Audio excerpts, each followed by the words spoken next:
welcome to everyone. We are here with Ellie Green and Tiffany Bedwell, who worked on Yen at the Raven Theater Company. We're having a little mom coffee interview to talk about the piece because it was a PAL show spotlight. Yes. Yeah. Because it features motherhood in the content and some of the dynamics about that we're going to talk about in a second. And Ellie, you directed the piece. Is that correct? That's right. And tell us how old your little one is. Oh, she's just over a month now. Just over a month, and she assistant directed the piece. She's is what I understand Basically. from what she was telling us earlier. Yeah. She and AJ. she was around for the whole process. There you go. Yeah. Until we both weren't, and then my real assistant director is also the hero of this story. Amazing. So why don't we start with that about coming onto the piece and how she came into the world while the piece was coming into the world at the same time. Well, I signed on to direct Yen before I knew I was pregnant. So the play was already in the planning and had already been cast and everything before I knew I was pregnant. So when I found out that my due date was also the same as our first preview, March 21st, right? Wow. Yeah, I was both.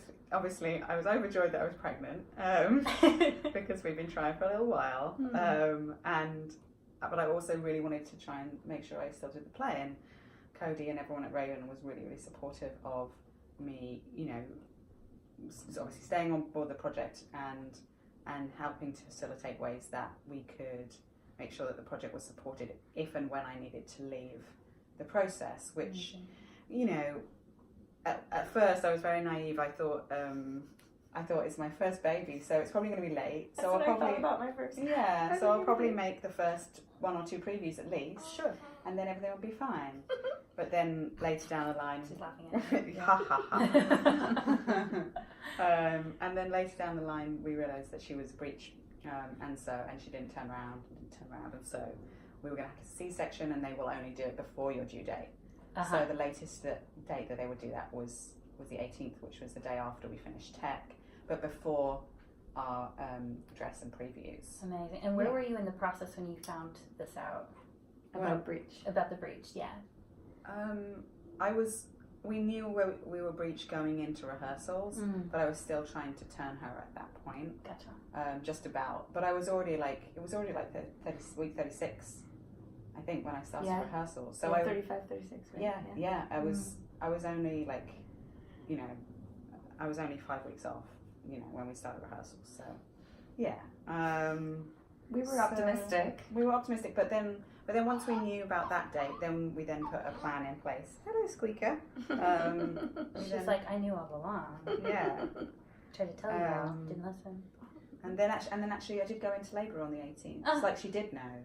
Yeah. So even a few hours so many before times. the C-section. Yeah. Yeah. That sometimes they So know. she knew that I'd finished my 2 10 out of 12s and that I was going to be able to give birth the next day. And she's like, look, I let you do your thing.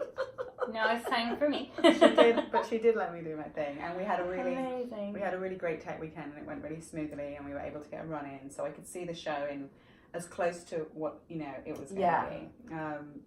And then And I grabbed you in the dressing room at the end of the second 10 out of 12, and I said, "You're going to be a mom tomorrow." I know, it's true. You did. Like, we're opening a play, and you're going to be a mom tomorrow. And you're just like, yeah, it's cool. Love it. Oh my gosh. So then we had the assistant director and the artistic director of Raven come in and sort of take the team through the rest of previews. But I was also able to watch final dress from the hospital. I had a friend bring her computer in, and Skype me into the final dress. So. Brilliant. And how did that feel for you? Did it feel good to be engaged? Yeah. I was obviously pretty preoccupied, especially those first 48 hours in hospital. But I still, I'm more used to being a mother of plays than I am a mother of babies. That is so well said. Yeah.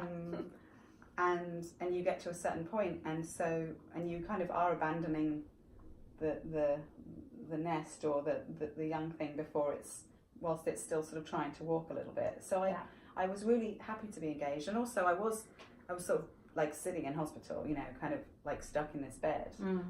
It was great to be able to watch the show, and she sat in my arms the whole time. And she sat in my arms in the middle of the night when I wrote up my notes. Yes. And then I was able to, and then they recorded first preview for me too. So I didn't feel as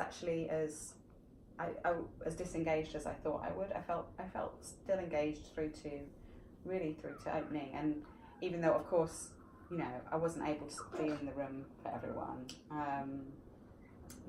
I also had a team of designers who, for the most part, I've worked with before and really, really trust to sort of sculpt the piece and polish it for those last, you know, for those.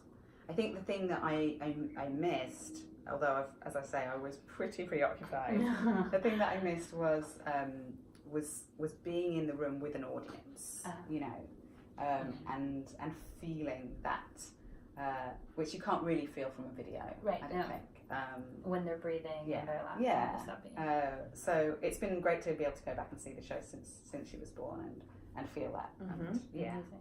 Amazing. What was it like for you, Tiffany, on the receiving end? Because I know that she mentioned the word trust with designers, and I think that that's such an underestimated element when we talk about allowing someone to have agency when life happens, to say, this is how much I want to be involved, this is how much I don't want to be involved. And the show can function when there's that trust, right, and communication. So for you on the receiving end, how is that communication handled, and what was the sense of the piece as she left, or just in general? As she left. Oh my gosh, I feel like she set us up just brilliantly. I mean, I can't remember a show where I felt so ready to open, even just at the end of that 10 out of 12, that last run on Sunday night. Yeah. I was like, I'm glad we have a couple more rehearsals, you know, the dresses, but I felt like I was like, oh, if we have to open, fine. So to me, I just felt like it was just a little bit being finessed and guided by, you know, the artistic director and the assistant director thereafter. But she set us up in the world of the play. She took the best of her ability to explain to Americans like what it's like in London, or you know, all of those things that we had questions about. Dramaturgical stuff, which of course our dramaturg was wonderful at. But I felt like we were living in it very well, and I felt, you know, supported and safe and ready to just dwell and, you know, live as honestly as we could in that world as she left. I was so happy for her too. Yeah, you know, selfishly for myself, I'm like, more moms in the industry. I'm so happy about that. Yeah. So, you know, I was just very happy for her. I think it's incredible. And so this idea of more moms in the industry, we talk about how being a mother can inform our characters. And when we're able to be transparent about that, it seems to facilitate the conversation so much easily. So can you tell me a little bit about the character that you're playing? Yeah, Maggie. Yeah, speaking of support, I read this play, and when I came to this audition, so, I mean, sometimes people in my life, my family, my husband, everybody's like, why are you doing these dark plays? Why do you do these dark characters? And I'm like, man, I read these characters, and I just, like, I just, like, have, like, such sympathy, and I don't want to say understanding, because I haven't been there, you know, I don't want to, you know, belittle like people who have really lived these very difficult circumstances, but I just felt like if I was given the opportunity to play Maggie, and I was so happy that I was, I thought, if I am going to bring out, you know, all of the redeeming qualities about her, and there's a line actually that it does not exist in the version that we do, but it exists in the other version that I initially, and you and I have talked about this.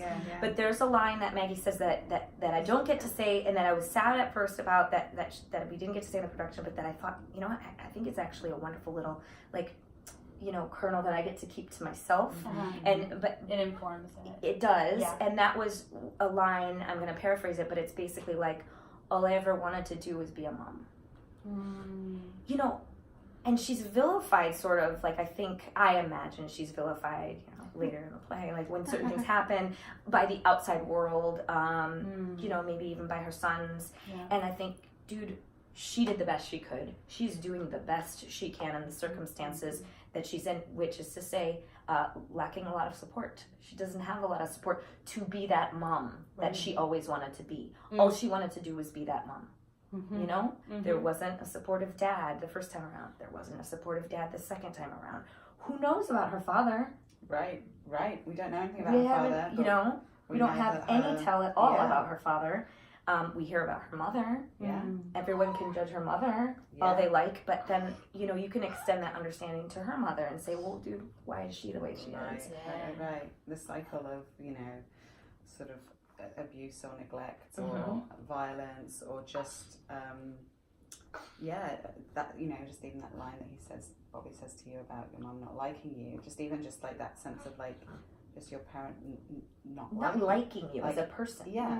And then how does that impact like the next generation and the next generation? And I love that. I love that approach, you know, that really sort of like empathetic human approach to a character who, as you say, on the page, you could absolutely be like villain of the face. I'm so sorry. Let me turn this off. Yeah, you could totally vilify her, and I think it would be easy to do. And this idea of lack of support changing the type of mother you become is something that I relate to, and like I think from the outside maybe my life wouldn't look like Maggie's, but this idea of if I had a little bit more support in this area, it would dramatically alter how I can you know, mother more. If I didn't have to, you know, put all this extra work into XYZ, and we talk about the lack of support in the industry for moms. That's a big part. Yeah, and how much of that vilifies mothers from the outside when they try to pursue their own careers and they try to do things independently, and how much then we feel the pressure to vilify ourselves. Yeah, like why can't I? Right. Why aren't I performing better in my career, or why aren't I doing better as a mother at the same time? Right. Right. Yeah. So I'd love to talk about this idea of support, because I love hearing about how you're advocating for Maggie as your character, and so what about this idea of I know she's so upset about it too. She's like, why isn't there more support from moms? They're the best. There she is. Oh, this life is so incredible. I wish everyone could smell her right now. I know. If you could smell through the screen, it would be the perfect baby smell. Just heaven. Baby. But yeah, I mean, how the support. We were talking earlier about the support you have, changing how do what you well, yeah, we're recording and she just wants to yawn and grab your hair. Yeah. We can even talk about this a little bit, actually. Yeah, she might be hungry, and we can also pause at any time and come back in. But just letting life into the space, I think, is something that we need more of in the theater, because we like to capture the human experience and then sell tickets to it. But then when we are making theater and life events happen or the human experience comes in, not everybody is comfortable with this idea that there are unpredictable live beings. Yeah. That need things. That need things in the middle of what's happening. In the middle of what's happening.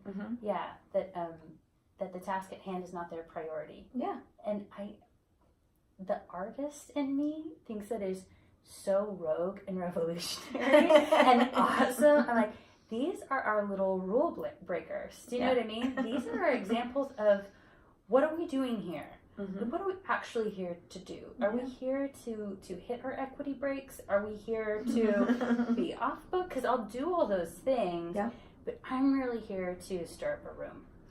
And then when you let a kid in the space, talk about stirring up a room in a way that you can't predict. And I personally appreciate that reminder. Yes, I think it's like there's something very artistic about that. That life, that dynamic. And listen, she agrees with me, and 100%. Yeah, I'm a fan. Thank you for your example.